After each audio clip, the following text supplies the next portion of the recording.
Good morning, boys and girls and parents.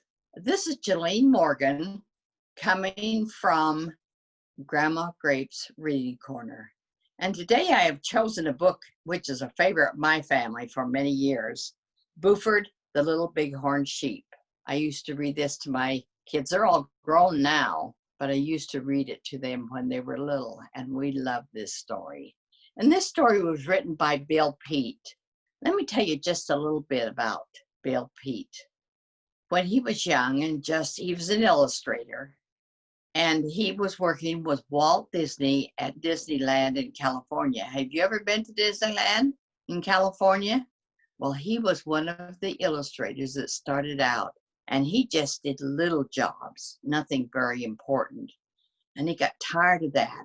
So then he wanted to do something better. And he did a little bit for the film of Pinocchio. Well, from there, Walt Disney was very impressed with him, and he got to do quite a bit of the animals, the fictitious animals, on for Walt Disney. And this book is about a fictional animal. He really doesn't exist, but it's a cute little story. Okay, let's start the story.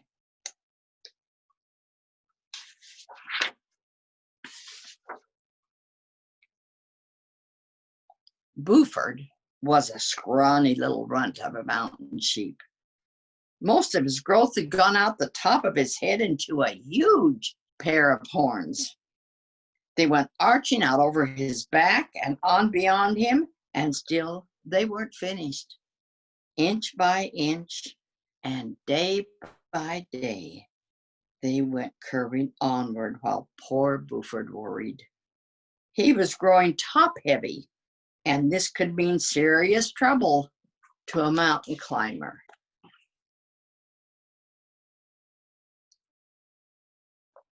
And you can see his horns there.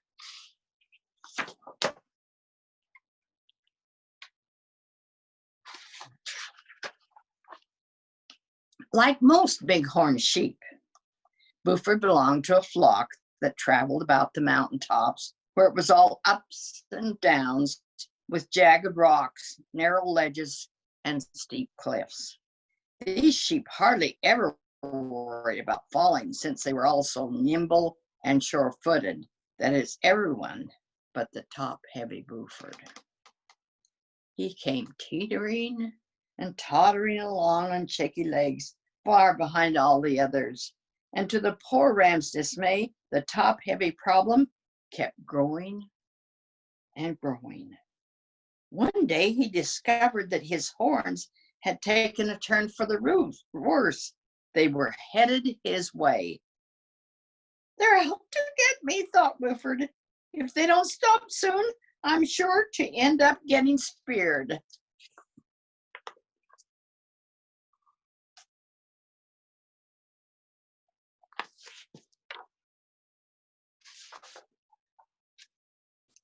However, in a few months, the horns grew on around him, not even touching the hair of his hide, on past his legs, then on beyond his front feet to end up finally with a slight curl at the tips. The horn growing was finished, but the damage was done.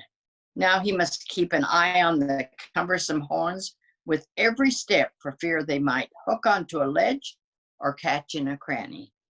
Then there was always the danger of tripping over them.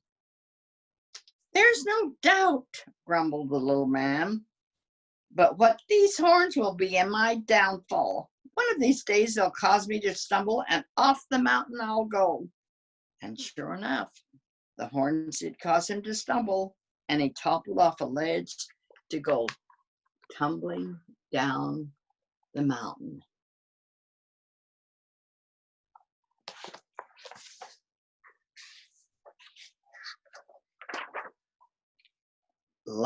Luckily for Buford, his horns hooked onto a snag of spruce tree that struck out from a crag.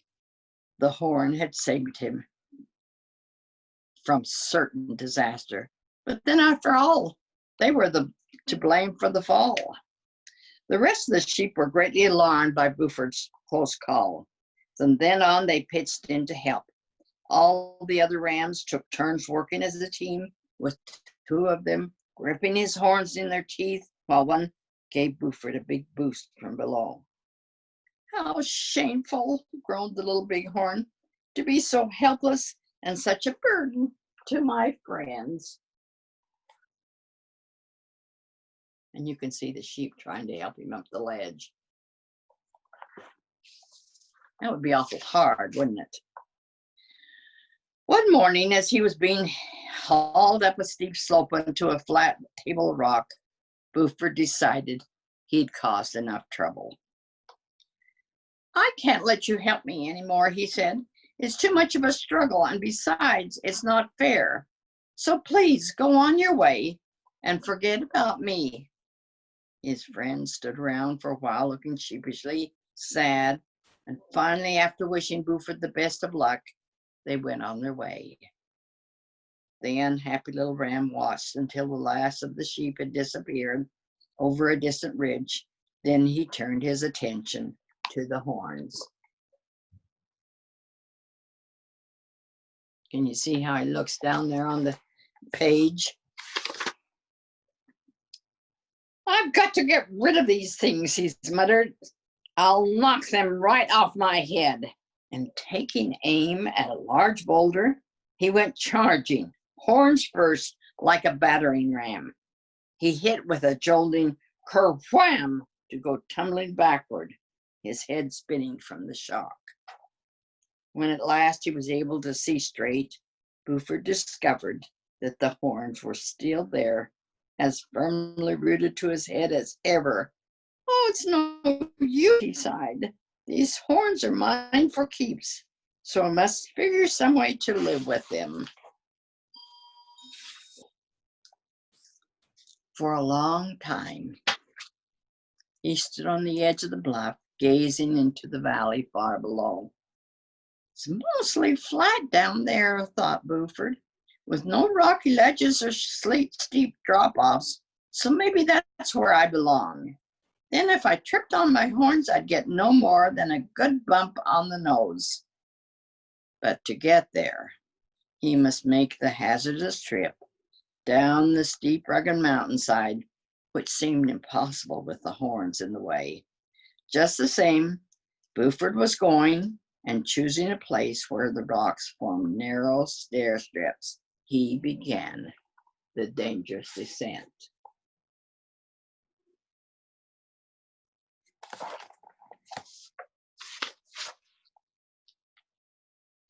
Whenever he came to a place that seemed the least bit too steep, he stopped until he found a safer, easier way.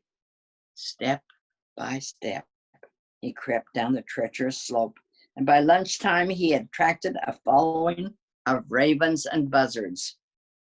They expected the tottering, unsteady ram to tumble most any minute, and they were all set to pick up the pieces on the jagged rocks far below.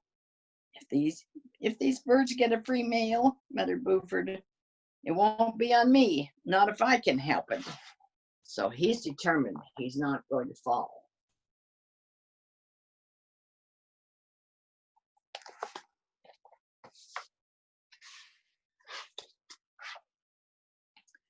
All afternoon, the ram picked his way carefully down the steep mountainside, and without so much as one slip, just before sundown, he had reached the foot of the last rocky incline where the ground leveled off into a pine forest. The danger was past, and for the first time in his life, Buford broke into a trot, leaving the miserable ravens and buzzards perched in a pine. It was such a relief to feel flat ground underneath that he kept right on trotting all the way through the forest and out into a broad, grassy meadow where someone was shouting, "Halt! Halt, I say! Not one more step! Do you hear?" What do you think is hollering that to him?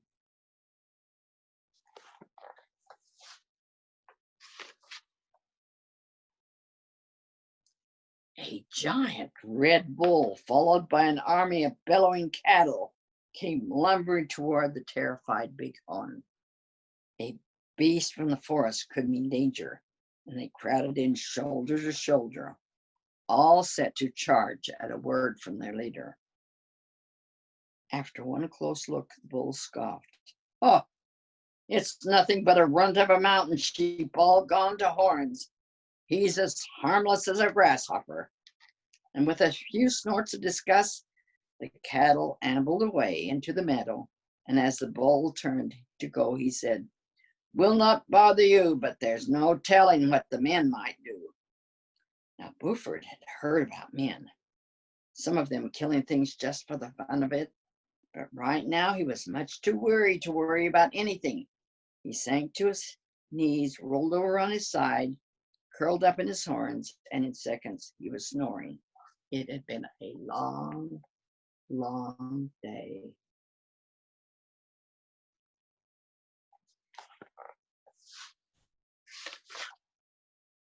Next morning, Buford was wakened by a sputtering, coughing, rickety old jeep that came lurching to a stop by a water trough. A man jumped from the jeep and climbed up the tower for a look at the windmill. It was barely turning, and yet there was a lively breeze. As the man leaned in to inspect the machinery, the ram tiptoed quietly through the grass to slip in behind the nearest of the cattle. There he remained stock still, listening to the clanking of tools and the rusty squeaks of turning bolts. Pretty soon the windmill was whirling full tilt, and the man went on his way. As the sputtering of the jeep faded into the distance, the ram thought of a plan. After this, he would keep well out of sight, and the huge herd of cattle would be his hideout.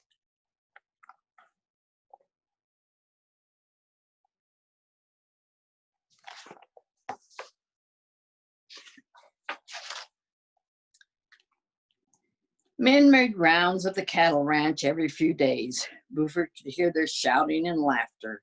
Sometimes they came in the jeep and sometimes on horseback, never suspecting that the little bighorn was their guest for the summer.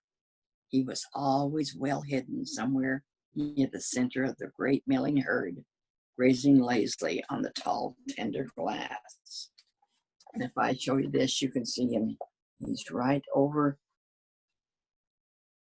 here, hiding among the cattle. After the grass had withered away to wiry brown stubble, the winter supply of hay was hauled in. There were heaping stacks of alfalfa on every part of the broad cattle range. This life is too easy, much too good to last, thought Buford. Sooner or later, something will happen. And sure enough, even one day, something did happen.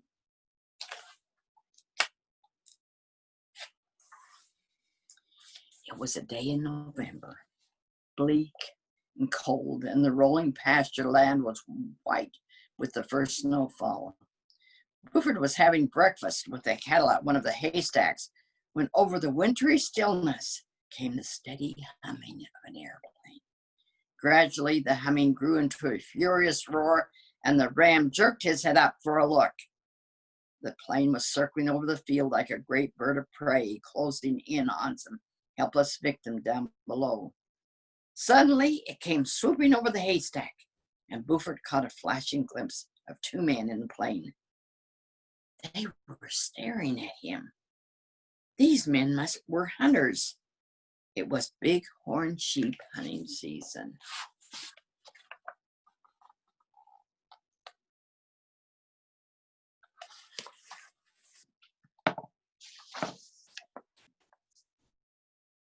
By the time the plane came gliding down to land on the skis at the far end of the field, the ram was well on his way. He went galloping up through the pine forest, his horns leaving a deep-rutted trail as he went. Buford was headed for the mountaintops, where a blinding blizzard was blowing. High up in the rocks, the driving snow would wipe out big tracks. Then he might give the hunters the slip. but his chances of getting there was slim indeed. There he is. Can you see the tracks that he's leaving in the snow? And so the hunter's going to be able to follow him, aren't they?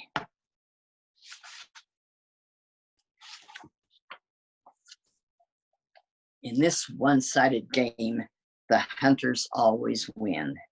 And as the two men came trudging up the ram's trail with their high-powered rifles set for a shot, they were grinning. This was their lucky day. The great pair of horns would break all hunting records with plenty to spare. With these grand trophies would be theirs in a matter of minutes.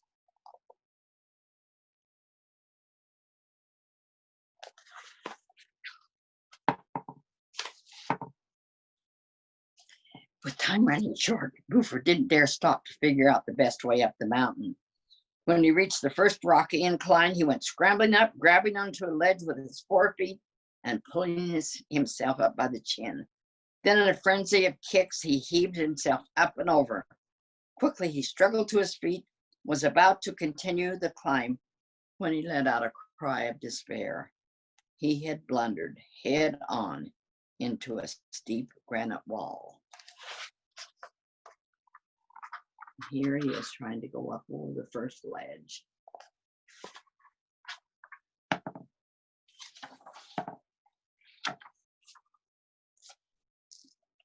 The wall reared straight up 50 feet into the air. Poor Buford was in a panic. Now he had to climb back down and try another way up if only there were time. First, he had to find out if the hunters were coming, and he leaned out over the ledge to peer down into the forest. Buford leaned out too far. He lost his footing, and off he went.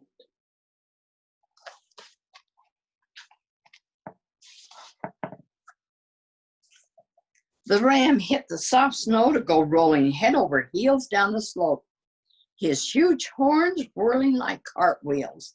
He bounced off a stump, took one big flip in the midair, and then to Buford's amazement, you can see him.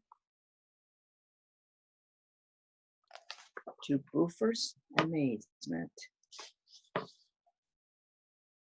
he came down to land with all 4 feet planted squarely on his horns. And the horns were gliding over the slope exactly like skis, heading straight for the hunters crouching below. There was no chance for a shot. The men leaped from the path of the onrushing ram to go sprawling headlong into the snow. And in a flash, their prized bighorn was gone.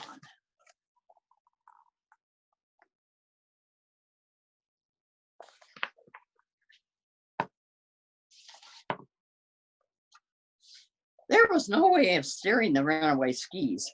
Buford was too busy fighting to keep his balance. The ram tottered from side to side, which sent the horns zigzagging crazily around rocks and logs and between trees, and one near miss after another. He was heading back to the cattle ranch when the horns swerved sharply to the right, up over a ridge and down a long slope where people were shouting. Lots of people.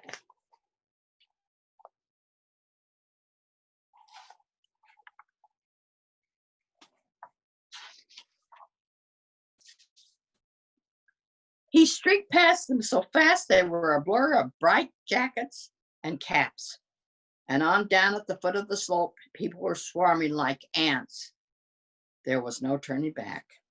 The bewildered bighorn went zooming straight into their midst to end up kerfluff in a great heap of snow.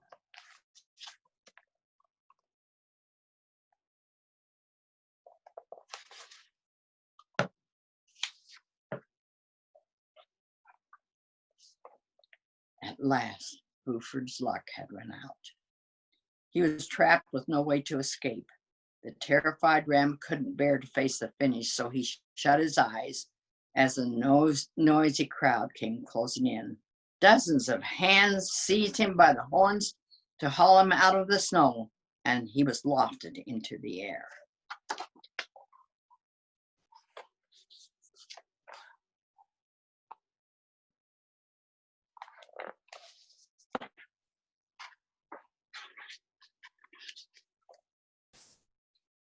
As he was carried along, all at once, the ram realized that this was a happy, cheering crowd.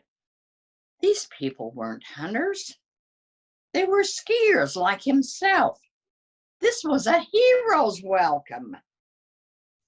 As suddenly as that, Buford became the star attraction at the Little Big Pine Winter Resort. A special ski lift was rigged up for the remarkable ram, so there was no more struggling up steep slopes. It was all downhill from then on.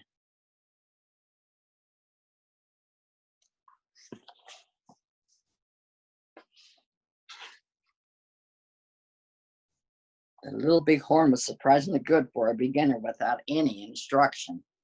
People came from such faraway places as Oslo, Innsbruck, and Banff to see Buford. However, his skill as a skier wasn't the only reason for all the big crowds.